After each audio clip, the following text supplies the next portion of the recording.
ہمارے ہاں بہت زیادہ مسائل تب پیدا ہوتے ہیں جب لوگوں کی سوچیں اور رویے منفی ہونے لگ جاتے ہیں۔ میرے ایک عزیز ہیں، اس دوست کے ساتھ میرا تعلق کچھ زیادہ ہی گہرا ہے۔ میں نے یہ کہا ان کے والد صاحب سے کہ ہم اس کا رشتہ، اللہ تعالیٰ نے اسے گنجائش دی ہے، وسعت دی ہے، تو کسی غریب گھر میں کریں گے۔ ایک غریب گھر میں اس کا رشتہ دیکھ لیا گیا، اور جہاں وہاں بات ہم مکمل کرنے لگے تو اب ظاہر ہے خاندان میں بھی بہت ساری بیٹیاں تھیں، جب بات تکمیل پہ ہونے لگی تو وہ غریب باپ ہے، خواہش یہ تھی کہ غریب کسی کو سہارا مل جائے، تو اس کے والد نے، بیٹی کے والد نے یہ سوال اٹھایا کہ اتنے سارے رشتے گھر میں موجود ہیں اور بچہ بھی بڑا آپ کے بقول کہ بڑا نیک ہے اور بڑا مالدار ہے، تو پھر کیا وجہ ہے ہمارے گھر رشتہ کیوں کر رہے ہیں؟ آپ کا اتنا خیر کا جذبہ، اتنا خیر کا، لیکن سامنے والا کہتا ہے یار اس پھل کا تو موسم ہی نہیں، تو کیوں بیچ رہا ہے اسے؟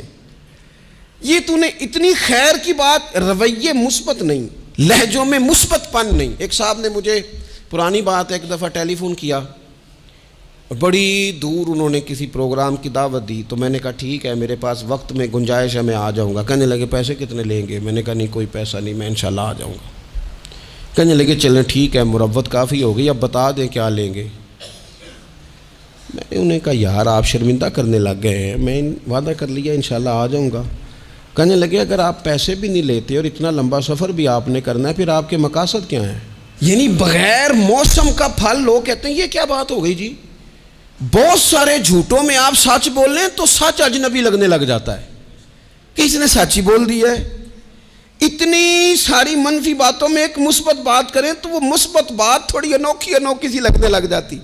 رسول کریم نے جب مثبت رویے دیے نا، مثبت، تو جو سوچیں صدیوں سے منفی ہو گئی تھیں وہ یہ خالص گھی ہضم نہیں کر سکیں، انہوں نے تلواریں نکال لیں، انہوں نے روڑے اٹھا لیے، انہوں نے میرے نبی کو تکلیف دینی شروع کر دی۔ انہیں خالص گھی ہضم نہیں ہو رہا تھا، ان کی سمجھ میں نہیں آ رہا تھا کہ اس معاشرے میں یہ والا سودا کیسے بک سکتا ہے۔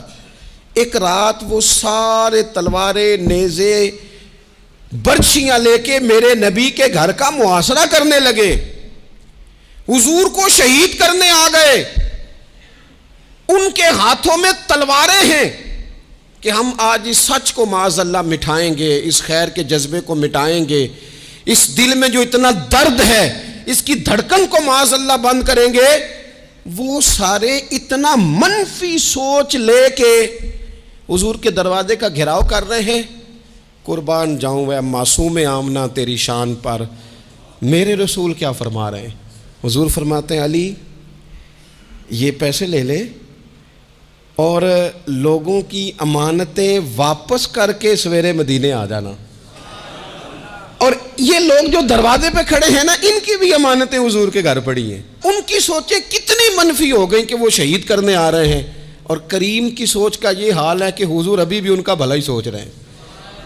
وہ روڑے مار کے گھر جا کے سو جاتے تھے، کانٹے بچھا کے رستے میں گھر جا کے سو جاتے تھے۔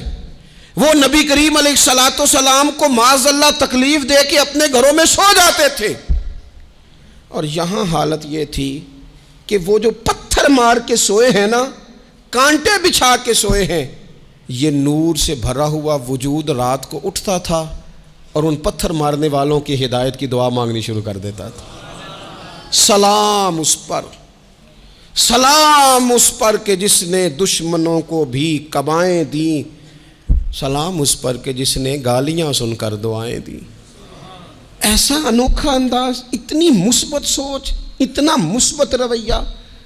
وہ احد کے اندر آ کے نبی پاک کے دانت شہید کر گئے، 70 صحابہ کو شہید کر گئے، اور شہید کر کے بس نہیں کی۔